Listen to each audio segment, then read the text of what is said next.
Hey guys, it's David from Automotive Press. Guess what I have behind me? This is the all-new 6th generation 2026 Toyota RAV4. All new for 2026, and this thing is amazing and impressive, and I'm going to tell you a lot about this vehicle. But right off the bat, keep in mind that I have owned many different RAV4, including the very first generation 1997 RAV4. We kept that thing for 21 years. Then we bought the 2018 RAV4, then the 2020 RAV4, and currently we have a 2021 RAV4 plug-in hybrid, or Prime we called it at that time. So very comfortable with the RAV4, and that's why I'm super excited to be driving and talking about the new generation's RAV4. In fact, I'm so convinced that this is the best RAV4 ever that I'm going to give you 26 reasons why the 2026 RAV4 is the best RAV4 ever. Let's go. Welcome back. So this is a 6th generation all new 2026 RAV4. It is by far the best RAV4 ever, and in fact is better than many other crossovers and SUVs out there. So I'm going to give you 26 reasons why I believe this is the best iterations of the RAV4, and in fact it may be just the best compact SUV that exists in the world. The first point I want to talk about is the quality. I know this is a pre-production, kind of like a prototype model, built right here in Ontario. This is where I am right now. It's built in Cambridge and also Woodstock plant in Ontario, the hub for the RAV4 production for North American market. And I can tell you right now that the quality has really improved. And believe it or not, it is ridiculously narrow. So this is actually 3mm gap. And right here, it's also just over 3.1mm gap, which is an improvement over the previous generation RAV4, which was measuring about 4mm. And by the door here too, it's only about 3mm, and up here it's almost the same too, 3.2mm there and 3.2mm. So gaps are actually better than all the different versions of the RAV4 I've ever tested. I measure the gaps all the time, and it's also really flush, like it's perfectly aligned. All the corners line up, nothing is out of place. Look at the alignment here, as well as here, as well as here. Wow, this is as well built, or maybe even better built than the plug-in hybrid RAV4 that we own, which was built in Japan. That's built in Takaoka plant, and they will still build the RAV4 in Japan for other markets as well. But this is definitely the best quality I've seen in terms of the panel fit, panel alignment. Also, the paint job is very impressive for a prototype, and it's got less orange peel. So I've noticed around here and all along the side, usually there's a fair amount of orange peel from Toyota products, but not as much on this RAV4. Very uniform, really high quality paint. And if you look at the plastic pieces here, in terms of how they fit and how the paint matches up between the metal part and the plastic part, it's perfect match as well. So it's really amazing in terms of overall quality for a prototype or pre-production model. Even the plastic pieces and everything, all perfectly made. Honestly, this looks like a production model, not a prototype. So the quality definitely has improved compared to the 5th gen.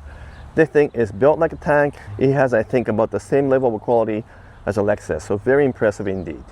The second thing I want to point out is the design. Front, back, side. This thing looks amazing. It's much more modern, cleaner design, front and back. And of course, they adopted the hammerhead design from other Toyota models, including Crown Signia, Camry, Prius. They have the same familiar faces, but in the RAV4, I think it looks the best. The integrated grille here and kind of bold design looks really beautiful and high-end. And so I like the exterior. Now let's take a look at the back. So the back is where you notice some radical difference between this and the previous generation. Now you have a full tail lamp that goes up to here, vertical slats or vertical design. And if you look carefully, it has kind of three-dimensional look to it. So really quite gorgeous. And you got a matching lines on the bumper. It's more noticeable on other models where this has the aluminum look to it. But overall, the rear looks more expensive, looks rich. It looks like something from a Lexus or Infiniti. So I love the rear as well. Now let's take a look at the side. So as you can tell, it has more of an edge to it now in terms of side profile. It's very much recognizable as a RAV4, but lots of hard edges. And I really like that because it has a little bit more of a muscular feel to it, more modern feel to it. And it looks absolutely amazing. So the design wise, I love it. I'm kind of curious as to if you like the new design better or do you like the old one better. Let me know in the comments below. But for now, what I can say is that both in terms of basic design and engineering, and also in terms of quality. They think it's much improved compared to the predecessor. The next point, which is the third point, might be one of the most important points, and that is the fact that the RAV4 finally handles great. Not that the old RAV4 handled poorly, no, that wasn't the case, but last generation RAV4 always had a bit of a light, numb feel to the steering, like it's too light and not enough sensation and not enough feedback from the road. But the new one, it feels much tighter. It's a little bit better feedback from the road. I can actually sense which way the steering is pointed, and it just have much better steering effort and steering feel. It's not a sporty vehicle by any means, but it is definitely sportier than it used to be. And what I'm referring to is all the hybrid models of the RAV4, but not including the GR Sport, because the GR Sport model is sportiest of all the RAV4s. But for now, I'm really happy to report that the new gen RAV4 handles better, corners better, it feels sportier. At least I would say 10 to 15% better feel in terms of handling and in terms of cornering and the basic feedback on the steering than before. So that's a big difference. And if I put on the sport mode, even though it's not a huge difference, the steering does tighten up a little bit more. It feels a bit heavier, and it's almost perfect in terms of feedback. Very close to what the Honda CR-V feels, because CR-V, generally speaking, have better feel in terms of steering and handles better than RAV4. And I would say the RAV4 is now right up there with the CR-V. Maybe neither CR-V nor the RAV4 as good as Mazda CX-5 or any other Mazda models for that matter, because they have the best steering effort, steering feedback, and perhaps the best handling as well. But regardless, I'm just really glad that it just handles better, feels better. The fourth point is also an important one, and that is the fact that this vehicle is so much more refined and smoother and quieter than before. NVH, or noise, vibrations, and harshness, it's just totally amazing for an affordable crossover like this. RAV4 is not expensive, it's very affordable, but honestly the NVH and refinement rivals something from a Lexus. It's not too far from Lexus NX or maybe even RX level, and many of us who drove the new RAV4 have said the exact same thing, both in terms of highway, in terms of city driving. It doesn't matter where you're driving, it is just really quiet and very refined, very smooth, to the point where I would say there's really no difference between the RAV4 feel in terms of refinement compared to, let's say, Crown Signia.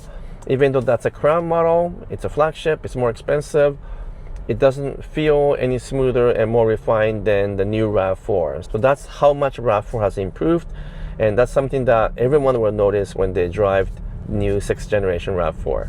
So why is it so much more refined? Well, there are many different reasons, including recalibration of suspension and so forth.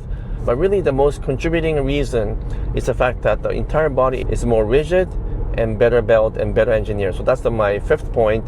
It is a very solid structure due to increased weld points, better engineering around the joints, and also increased use of adhesives in the body, which strengthen the body and just brings everything to a much stiffer structure.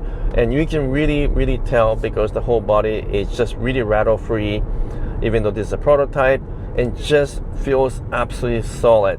So the engineers have done a good job of just bringing the entire structure to a new level, to a higher level, and that is very noticeable and shows up in the refinement and also in NVH.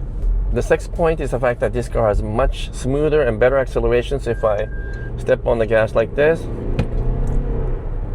I mean, it's quiet first of all, but also the acceleration is much more immediate. It almost feels like a turbo engine, even though this is a naturally aspirated engine with a hybrid, compared to old RAV4, which will have a bit of a hesitation when you step on it, and just the whole calibration of the engine and the transmission, everything is not quite perfect on the 5th gen.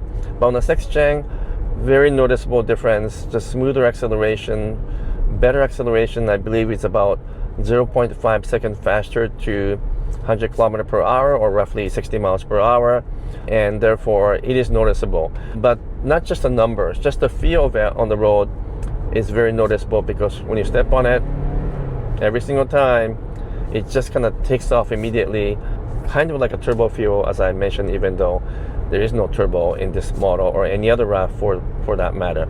So really good acceleration, plenty of power and torque for a compact SUV like the RAV4. The seventh point you need to know is that all RAV4s are now hybrid, which is what you expect from Toyota. They did that with the Camry, and many other models are hybrids only now. So it was only a matter of time before Toyota switched the RAV4 to hybrid only. So you can not only get hybrids or plug-in hybrids. Either way, there's no pure gasoline version. But don't forget, both the hybrids and the plug-in hybrids still uses naturally aspirated 2.5 liter engine. So it's not like we have a turbocharger in there, and a lot of you guys don't like turbochargers. So you should be happy to hear that it is a naturally aspirated engine with a hybrid system. So I think it's a good move, since most people want to buy the hybrid and there's usually a long waiting list. Well, you don't have to worry so much about the waiting list anymore, because every RAV4 is a hybrid. What else can I tell you? Well, the eighth point is the fact that there is more horsepower with this new 6th gen RAV4, which is using the 5th gen hybrid. So it's a little bit confusing. The model itself is 6th gen, but the hybrid itself is 5th gen. It now has 236 horsepower for an all-wheel drive model, and before it was 219. So there is a reasonable amount of increase, and as I mentioned, it's very noticeable when you drive it. So that's a very important point as well. I can tell you that the power is also up for the plug-in hybrid model. It now has 320 horsepower instead of the 302 in the previous generation plug-in hybrid. So that's substantial. That's 18 horsepower increase for the plug-in hybrid model. I am sure that it will translate to a much more vibrant and better acceleration and better performance. The 10th point is the fact that there are more variation in terms of models. There's also greater differences among the models in terms of their character. So we now have the core models, the outdoor adventure, and the sport models. And of course, within the sport, we now have a GR Sport, which I'll talk about in a second. So you have more models, and they have their own character. For example, the Woodland, which goes under the outdoor adventure category, is a little bit more off-road capable. It looks very different. So rather than having all three trims looking the same, there's a bigger differences and bigger contrast. So I really think it's interesting that RAV4 has evolved to many different designs for 2026. The 11th point is an important one, and that's the fact that Toyota for the first time has a GR Sport version of the RAV4, simply called the RAV4 GR Sport. It is the sportiest RAV4 to ever come out because of the fact that Gazoo Racing got involved in tuning of the suspension, calibrations, and changing some of the parameters of the RAV4 so that it has the best handling among all the other trim models. So it's an incredible news that Toyota is bringing the GR brand to the RAV4. In Japan, you can actually buy many GR Sport models, but in North America, that's not the case. And so it's really interesting and exciting that RAV4 now comes in GR trim. The 12th point is also a very important thing for safety, and that is the fact that every RAV4 sold in Canada only comes in all-wheel drive. So it's all hybrid and all-wheel drive. That's very important. In the US, you can still get front-wheel drive, but it's all hybrid as well. So it's the first time in the US they are combining the hybrid system with the front-wheel drive, because in the past the hybrids were only offered in all-wheel drive. So that's something to keep in mind. The 13th point is an important one for those people who will buy the plug-in hybrid version of the RAV4. We actually do own a PHEV version of the RAV4. Ours is a 2021 RAV4 Prime. Anyway, the range for the fully electric driving mode goes from 42 miles to 50 miles, or roughly 68 kilometers to 80 kilometers. So that's actually a pretty big improvement, because right now we have to plug in almost every day as we use our RAV4 plug-in hybrid. But if it's up to 80 kilometers, maybe we don't have to plug it in for a couple of days. So that could be helpful. And on a similar note, for the 14th point, the plug-in hybrid can now do DC fast charging 10 to 80% in 30 minutes. So maybe it's not quite as fast as some other competitors, but that's a huge improvement. The 15th point is about towing. So if you do tow boats or some other stuff, well, this is important because towing goes all the way up to 3,500 pounds, which is a lot for a small / compact crossover. Most competitors are kind of 1,500 to 2,000, maybe 2,500 at the most. So 3,500 pounds for towing, that's quite a big deal actually. The 16th point is about the model we mentioned a little bit earlier, and that's the Woodland, which goes under the outdoor adventure category. It is not a true off-roader, but it has kind of off-road capable tires. It's a bit higher off the ground. It's got different calibration for suspension. And actually, it's the one I like the most driving at. So the Woodland version is a RAV4's version of like a TRD off-road. Not sure why they don't want to use the TRD name. I think that's actually more recognizable. But anyway, the Woodland is kind of light-duty off-road model. And for some reason, it had a heavier steering than all the other models I drove. Maybe to give you that truck feel. And I actually like it the most. It was also most comfortable because of the softer compound from off-road tires. So I think it's the one that I would buy if I were to buy a RAV4 again. What do you guys think of the Woodland version or the off-road version? I know it's not quite a true off-roader, but hey, it's better than nothing, especially in a kind of unitized body crossover type models, because not everyone offers off-road version anyway. So even though I'm not sure about the name, it's still good to have this version. And also, for those people who are looking for the latest technology and latest features, well, we have the biggest screen now for RAV4 ever. It's 12.9 inches. And so you have a whole new infotainment system. It's also larger screen and obviously digital screen in the center as well. The 18th point is something that's a little bit hidden behind the dash, and that is a new software for the infotainment system, but really a new software that runs the whole car, and that is the Arene software. They've been working on it for a while now, and it's finally in the RAV4. It's a huge deal for those people who understand technology, because to get to this level of new tech is not easy. And even though if you just look at the actual dash here and the infotainment system, it kind of looks like a same system as before. There's a whole new software running behind it. You can do over-the-air update, and there are many things that Toyota can do with the new software compared to the old one. So this combination of brand new software / hardware behind the scene give you faster response, more accurate information, and most of all, even sort of like Alexa style or Siri style respond to your questions are more natural, and you can just say, hey, I'm feeling a little bit hot. Then you automatically lower the temperature and so forth. So you can have natural language discussion with the software that you couldn't do before, and it runs the whole system. So that's a big deal. I'm glad they were able to get this out, because the Arene software will change the way this car evolves in the future with many updates to come.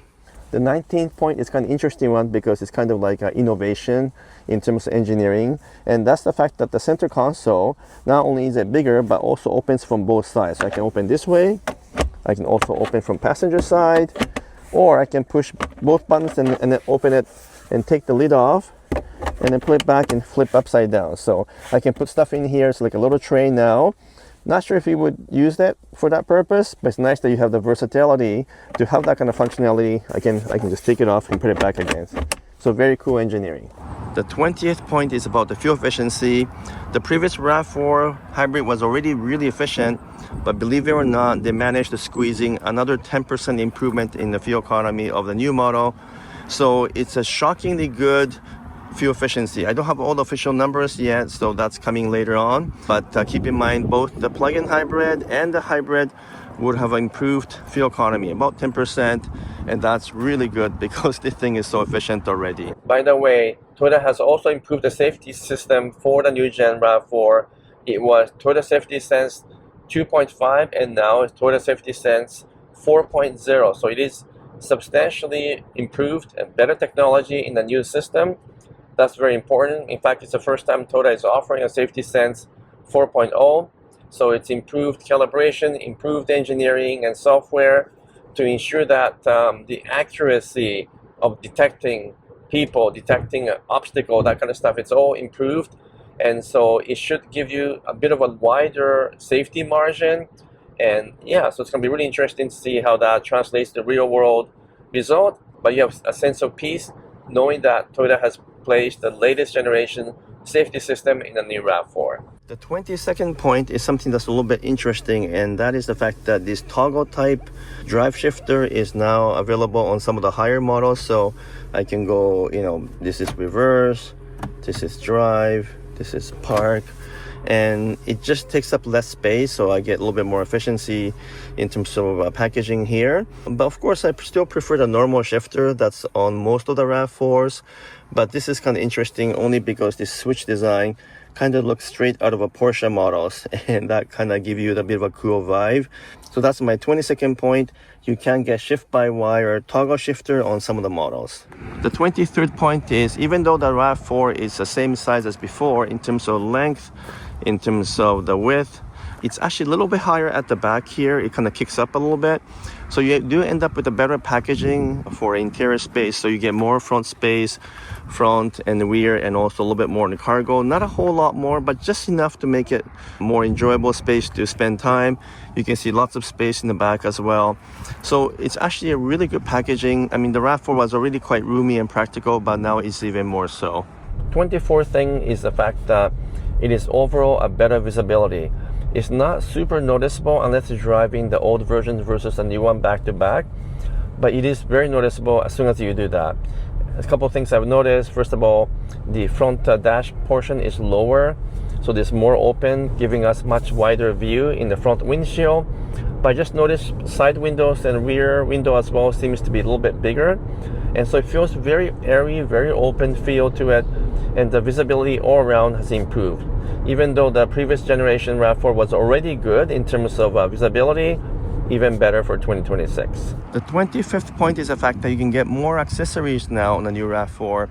So you can order a bunch of different things from a dealership that maybe you couldn't do before on the older RAV4s.